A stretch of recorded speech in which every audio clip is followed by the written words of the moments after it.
Allez, ça va partir pour la Marathon Race.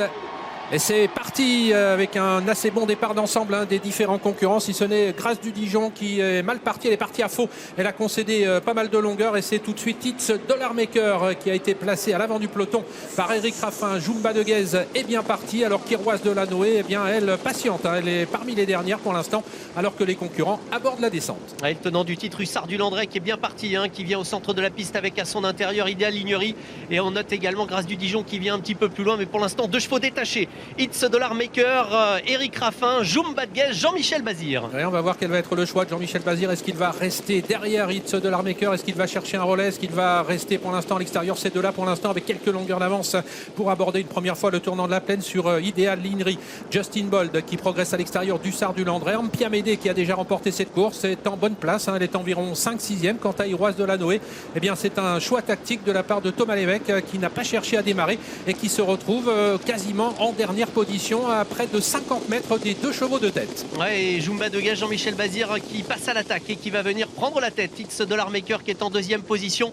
Derrière, eh bien, Idéal Lignery avec Justin Bold qui veut avoir un dos et qui se range derrière Idéal Lignery, ce qui fait qu'Hussard du Landré se retrouve quelque peu le nez au vent. On ne va pas forcément très vite pour ce premier tour de piste. On retrouve un petit peu plus loin Ampia MDSM, le numéro 14, ou encore Inma Rosa. On était sur un pied assez rapide, mais un pied qui va beaucoup moins vite maintenant, même si le trekking est en train de s'accélérer avec Jumba de Guez qui a toujours le meilleur devant It's Dollar Maker. On n'a toujours pas effectué la jonction avec Idéal Lignery qui est toujours en troisième position et qui ramène l'ensemble du peloton avec Hussard du Landré qui commence à faire mouvement. Il vient en quatrième position. Justin Bolt qui semble bien décontracté trotte quant à lui sur une cinquième ligne côté corde avec Inma Rosa, alors qu'Iroise de la Noé n'a toujours pas bougé. Elle ferme la marche alors qu'ils vont aborder un nouveau tournant. Ouais, Hip Hop au Fort est également à l'arrière du peloton. Idole de Méa se retrouve côté corde, nouveau tournant.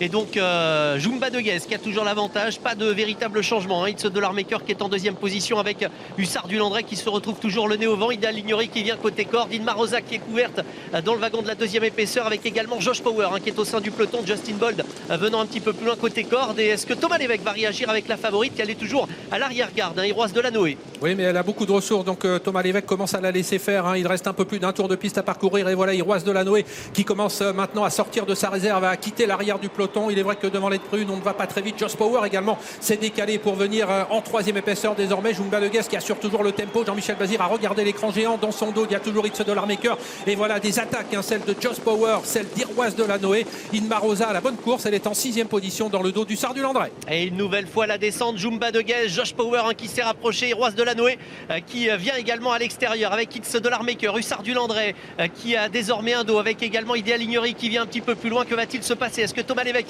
va continuer d'accélérer? Oui, avec Iroise de la Noé, mais c'est toujours Jumba de Guez qui a l'avantage. Oui, Iroise de la Noé un petit peu brillante qui vient rejoindre Jumba de Guez alors que pour la deuxième fois ils vont aborder la plaine, toujours suivi par It's Dollar Maker, par Josh Power qui a désormais le sillage d'Iroise de la Noé. On retrouve ensuite Idéal Lignery avec Hussard du Landré qui a la bonne course. Il est toujours en sixième position. Jumba de Guez qui contrôle toujours. Elle a contré pour l'instant Iroise de la Noé alors qu'ils vont aborder dans quelques instants pour la deuxième fois la montée de Vincennes. Et oui, le juge de paix Jumba de Guez, plein de ressources, qui a toujours l'avantage. Iroise de la Noé qui est là à l'extérieur. La course n'est pas encore lancée bien évidemment.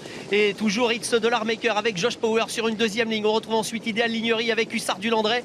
Justin Bold qui vient un petit peu plus loin. Inma Rosa avec également Ampia MDSM. Idole de Méa qui vient toujours à l'arrière-garde. Hip Hop au Fort fermant la marche. Et on va bientôt aborder le dernier kilomètre avec une Jumba de Guez qui a toujours le contrôle de la course à son extérieur. Iroise de la Noé, It's Dollar Maker qui voyage bien. Il est toujours troisième côté corde. Josh Power, Hussard du Landré qui sont en position de contre avec également Idéal Lignery. On commence à essayer d'accélérer maintenant avec Inma Rosa. Inma Rosa qui a provoqué un petit peu Hussard du Landré. Hussard du Landré qui s'est décalé désormais en troisième épaisseur. Et pour dégainer, tout comme Sébastien Ernaud avec Josh Power, ça y est, qui a mis le clignotant. Mais Jumba de Guez, eh bien toujours l'avantage avec Iroise de la Noé qui est là au centre. It's Dollar Maker, rien n'est fait, tout est encore possible alors que le tournant final est en vue. Josh Power qui attaque Jumba de Guez, maintenant Jean-Michel Bazir, c'est de là qui se détache sensiblement. Avec Josh Power qui intensifie la pression maintenant devant Jumba de Guez qui a bien réagi. It's Dollar Maker qui les suit. Iroise de la Noé est en difficulté, elle est battue Iroise de la Noé. Et oui, elle a toujours l'avantage. Jumba de Guez, elle semble aller très facilement, elle repart de plus belle peut-être vers la gloire. Jumba de Guez qui a décramponné maintenant Josh Power et derrière on ne réagit pas. Hussard du Landré qui tente néanmoins de revenir. Et Jumba de Guez qui est parti peut-être pour une énorme performance, elle qui a remporté le Cornulier qui a toujours l'avantage, mais attention, il faut serrer les dents, il faut résister aux différents retours. Josh Power qui est en train de se relancer avec Hussard du Landré, avec Inma Rosa et tout à l'extérieur Fakir de Maë. Jumba de Guez qui tient sans doute son prix de Paris avec un Jean-Michel Bazir qui salue la foule. 8e victoire pour lui dans ce prix de Paris C'est un exploit que réalise aujourd'hui Jumba de Guez qui résiste à Hussard du Landré devant Fakir de Mahé, Inma Rosa et Just Power. 21 ans après Jacques de Belloé, elle réalise l'exploit de s'imposer dans le prix de Cornulier. 3 semaines plus tard, de s'imposer dans le prix de Paris. Dans ce marathon, elle l'a fait. Jumba de Guez s'impose. Jean-Michel Bazir salue la foule. Grand gagnant encore une fois de cette épreuve mythique sur le marathon. C'est un 8e sacre dans ce prix de Paris pour Jean-Michel Bazir qui devient le détenteur du nombre record de victoires dans cette épreuve.